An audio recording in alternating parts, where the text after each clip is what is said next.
हरे कृष्णा मेरे प्यारे दोस्तों, कैसे हैं आप सब। दोस्तों, हम सभी ने बहुत बार जादूगरों को मंच पर जादू करते हुए देखा है। हर दर्शक को पता होता है कि जो जादू हो रहा है वो कोई सच्चाई नहीं है, बल्कि हमारी आंखों का भ्रम है, या तो यूं कहे कि जादूगरों के हाथ की सफाई है। हमारी आंखों के सामने एक ऐसा भ्रम होता है जिसे हम जानते हुए भी उसमें खो जाते हैं। परंतु उन भगवान का क्या, जो हर रोज न जाने कितने जादू करते हैं और कितने लोगों को बहुत बड़े बड़े मुसीबत से बचाते हैं। है ना सच बात। तो दोस्तों, आज की हमारी कहानी है भगवान की एक ऐसे ही चमत्कार पर, जिसमें लाखों लोगों में से सिर्फ एक ही इंसान के सच्चे श्रद्धा व भक्ति ने सारे लोगों को एक ऐसी मुसीबत से बचाई थी जिससे बचना मुश्किल ही नहीं बल्कि नामुमकिन था। तो देर न करते हुए चैनल को सब्सक्राइब कर दीजिए, लाइक शेयर कमेंट करना बिल्कुल भी ना भूलिए। चलिए चलते हैं इस अनोखे चमत्कार की कहानी के तरफ। बहुत दिनों पहले की बात है। सागर की उत्ताल तरंगों में एक विशालकाय जहाज चला जा रहा था। जहाज का एक कर्मचारी दूरबीन यंत्र यानी कि बाइनोकुलर से चारों ओर दृष्टिपात कर रहा था। अभी कुछ ही समय पहले जहाज चांदीपुर बंदरगाह से निकला था। वो तीव्र गति से पारादीप बंदरगाह की तरफ होते हुए बारून बंदरगाह की ओर बढ़ रहा था। कुछ यात्रियों को चांदीपुर बंदरगाह में उतारकर वो अपने आगे की यात्रा पर निकल चुका था। बंगोपसागर की नील जलराशि को चीरता हुआ जहाज तीव्र गति से आगे बढ़ रहा था। डेक पर खड़े होकर जहाज के कर्मचारी की दृष्टि दूरबीन के सहारे सुदूर जाकर निरीक्षण में व्यस्त थी। सागर में तैरती हुई मछलियां तथा अन्य जलचर दूरबीन में स्पष्ट दिखाई पड़ रहे थे। अचानक से उस व्यक्ति की दृष्टि एक स्थान पर जाकर रुक गई। उसने कुछ ऐसा देखा जिससे उसके हाथ पैर थर थर कांपने लगे। एक अत्यंत विशालकाय जल जंतु बड़ी ही तीव्र गति से जहाज की ओर बढ़ा चला आ रहा था। उसका मुख जितना बड़ा था, पूंछ उससे भी अधिक बड़ी और भयंकर थी। लगता था ये जहाज थोड़े ही समय में उसकी विशाल मुंह में समा जाएगा, नहीं तो उसकी पूंछ की चपेट में पड़कर छिन्न भिन्न हो जाएगा। सामने विपत्ति को देख के वो कर्मचारी ने कैप्टन को इस मुसीबत की सूचना दी। ये खबर सुनते ही वो दौड़कर डेक पर जा पहुंचे। घबराए हुए कर्मचारी ने आती हुई विपत्ति की ओर उनका ध्यान आकर्षित किया। तुरंत कैप्टन ने दूरबीन यंत्र लेके उस दृश्य को देखने की कोशिश की। देखते ही वो भी उस कर्मचारी की तरह बुरी तरह से घबरा गए। तीव्र गति से अपनी ओर बढ़ते हुए उस भयंकर जलजीव और उसके पीछे उठते हुए समुद्री तूफान को देखकर वो अत्यधिक दुखी हो गए। अगर उस भयंकर जलजीव से वो जहाज को किसी भी तरह से बचा भी लेते हैं तो वो तूफान से कैसे बचे। तूफान की भयंकरता आकाश की चुंबती लहरों के माध्यम से स्पष्ट दिखाई पड़ रही थी। जहाज में बहुत सारे छोटे छोटे नाव भी थे, परंतु उनमें यात्रियों को भी किनारे पर भेजना संभव नहीं लग रहा था। जिस तेजी से तूफान आ रहा था उसमें तो एक ही मिनट में सारी यात्रियां नौकाओं के साथ जल समाधि ले लेंगी। इससे तो बेहतर है कि वो सब जहाज में ही रहे। कैप्टन डरा डरा सा तूफान और वो भयंकर जलजीव की गति को बार बार देखे जा रहे थे। भविष्य का सोच के वो बीच बीच में भय से कांपते जा रहे थे। अब उन्हें अपनी और सबकी मृत्यु साफ साफ सामने दिख रही थी। ये फ्रांस की जहाज थी जो पौंडीचेरी जा रही थी तथा मार्ग के यात्रियों को उतारते हुए इस समय बारून बंदरगाह के निकट पहुंचने वाली थी। जहाज में बहुत सारे फ्रांस के यात्री थे जो पौंडीचेरी के गिरजाघर के लिए एक बहुत ही कीमती घंटा और रत्न आदि ले जा रहे थे। सभी सामग्री पौंडीचेरी में उतारकर जहाज को पुनः फ्रांस वापस जाना था। ये बात आग की तरह जहाज के सारे लोगों में फैल गई। जहाज के अंदर भागादौड़ी सी मच गई, परंतु एक कोने में एक व्यक्ति बड़ी ही शांत चित्त बैठकर एक चित्र को बड़े ध्यान से देख रहा था। चित्र को देखकर मन ही मन कुछ बड़बड़ा भी रहा था। यह एक सौदागर था जिसका नाम था कुलशेखर। वो उड़ीसा की पिपली के निकटवर्ती किसी गांव का रहने वाला था। भागदौड़ करते हुए कैप्टन की निगाह उस व्यक्ति पर पड़ गई जो भावी विपत्ति से न घबराकर आराम से स्थिर भाव से अभी भी अविचलित बैठा हुआ था और वो उस चित्र को एकटक देखे जा रहा था। मृत्यु कितने निकट चली आ रही थी इस पर जैसे उस सौदागर का कोई ध्यान ही नहीं था। उस समय तूफान के प्रभाव से जहाज हिलना शुरू हुआ। कैप्टन फिर एक बार जहाज की छत पर चढ़ गए और कर्मचारी के हाथ से दूरबीन लेकर एक बार उस भयंकर जलजीव की तरफ देखने लगे। वो जलजीव पहले की तरह तीव्र गति में जहाज की तरफ बढ़ा चला जा रहा था। अब कैप्टन करे तो क्या करे।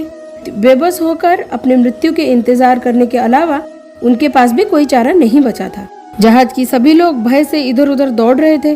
कैप्टन की दृष्टि फिर सौदागर कुलशेखर पर पड़ी, जो अभी भी अपने हाथों में पकड़े हुए चित्र को देखकर मन ही मन कुछ बड़बड़ा रहा था। कैप्टन ने सोचा कि वो अपने परिवार वालों का चित्र शायद देख रहा है, परंतु जाते जाते जब उनकी दृष्टि उस चित्र पर पड़ी तो उनके पैर तो जैसे रुक ही गए। चित्र में 3 मूर्तियां बनी थी।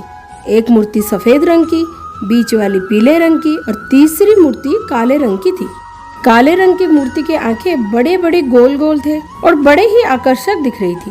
कैप्टन ने उस व्यक्ति से पूछा, अरे तुम ये क्या कर रहे हो? उस व्यक्ति ने कैप्टन की ओर देखते हुए कहा, मैं इस विपत्ति से रक्षा पाने के लिए भगवान श्री जगन्नाथ को पुकार रहा हूँ। अरे ये कौन है और ये कहाँ रहते हैं और ये कैसे हमें बीच समंदर में इस विपत्ति से बचाने वाले हैं? कैप्टन ने सौदागर से इतने सारे सवाल एक ही सांस में पूछ लिया। सौदागर कुलशेखर ने नीलाचल बिहारी श्री जगन्नाथ जी का परिचय दिया। कैप्टन ने फिर विस्मित होकर पूछा कि क्या तुम्हारा भगवान इस भयंकर जलजीव को मार देंगे या इस भयंकर तूफान को रोक लेंगे? कुलशेखर के मुख पर विश्वास की एक झलक दिखाई दी। उसने कैप्टन को कहा कि श्री जगन्नाथ ही एकमात्र भगवान है जो हमारी जहाज की रक्षा कर सकते हैं। मुझे पूर्ण विश्वास है और मैंने कई बार देखा भी है कि भगवान जगन्नाथ विपत्ति के समय बुलाने पर कष्ट को दूर कर देते हैं। उनकी महिमा अनंत है, जिसे जानना देवताओं के लिए भी कठिन है।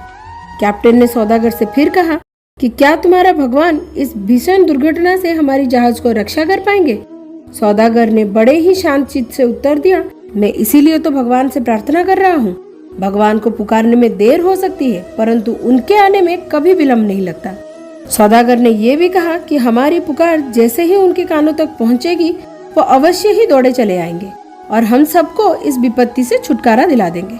कैप्टन को इस बात पर हंसी आ गई और बड़े ही जोर से उसने कहा कि यदि तुम्हारा भगवान श्री जगन्नाथ इतने शक्तिशाली है कि इस भयंकर मुसीबत से हमारे जहाज की रक्षा कर सके, तो हम हमारे पास जो भी सब सामान है, मूल्यवान रत्न है, सब कुछ तुम्हारे भगवान को समर्पित कर देंगे तथा उनके शरणागत हो जाएंगे। इस समय लहरों की बेग बढ़ने से जहाज आंदोलित होने लगा।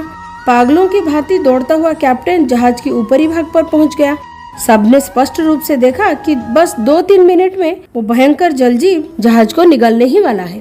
परंतु उसके बाद जो हुआ वो देख के सबकी आंखें फटी की फटी रह गई। अचानक ही जैसे किसी ने उस भयंकर जलजीव की गति अवरुद्ध कर दी। उसकी आंखों में पहली जैसी ज्वाला नहीं दिखाई दे रही थी, शायद उसकी दृष्टि ही समाप्त हो गई थी। वहीं से उसने मोड़ ले लिया और फिर पहले जैसी तीव्रता से वापस समुद्र के गर्भ में विलीन हो गया। कैप्टन के चेहरे पर प्रसन्नता की झलक लौटने लगी। एक विपत्ति से तो मुक्ति मिल चुकी थी, परंतु वह बवंडर धीरे धीरे प्रलयंकर रूप धारण करता जा रहा था। सभी यात्री सोच रहे थे कि अब तो जहाज निश्चित ही उलट जाएगा। कैप्टन की आंखों के सामने कभी कुलशेखर तो कभी जगन्नाथ जी की वो विशाल नेत्रों वाली छवि तथा कुलशेखर का गुनगुनाना रह रह कर निखर उठता था। उसका भयभीत मन कह रहा था कि हे जगत के नाथ, आपने उस भयंकर जलजीव से हमारी रक्षा की है, अभी इस तूफान से भी बचा ले। ठीक उसी समय आकाश में एक गंभीर गर्जन सुनाई पड़ा। लगता था जैसे आकाश ही फट जाएगा, परंतु धीरे धीरे पवन की प्रबलता शांत हो गई। कैप्टन आनंद से उछल पड़ा। थोड़ी ही समय में समाचार प्रसारित किया गया कि वो जलजीव और समुद्री तूफान ने अपनी गति बदल दी है। अब जहाज के आगे जाने में कोई भी असुविधा नहीं है। हर्षोल्लास से कैप्टन सौदागर कुलशेखर के पास गया। उस समय भी वो भगवान जगन्नाथ के ध्यान में बैठा हुआ था। कैप्टन ने उसे आलिंगन किया और भगवान जगन्नाथ के सामने हाथ जोड़ के उन्हें विनम्र प्रणाम की। सिर्फ इतना ही नहीं, प्रणाम करते करते उसका कंठ अवरुद्ध हो गया और भावावेश में आके उसकी आंखों से आंसू बहने लगे। जहाज द्रुत गति में आगे बढ़ता जा रहा था। कैप्टन सौदागर के साथ डेक पर पहुंच गए। इसी समय पूरी मंदिर के नीलचक्र पर उड़ती हुई पताका पर उनकी दृष्टि पड़ी। कैप्टन और सौदागर श्रद्धा से महाप्रभु के ध्यान करते हुए सिर झुका लेते हैं। जहाज की गति कुल की तरफ मोड़ दी गई।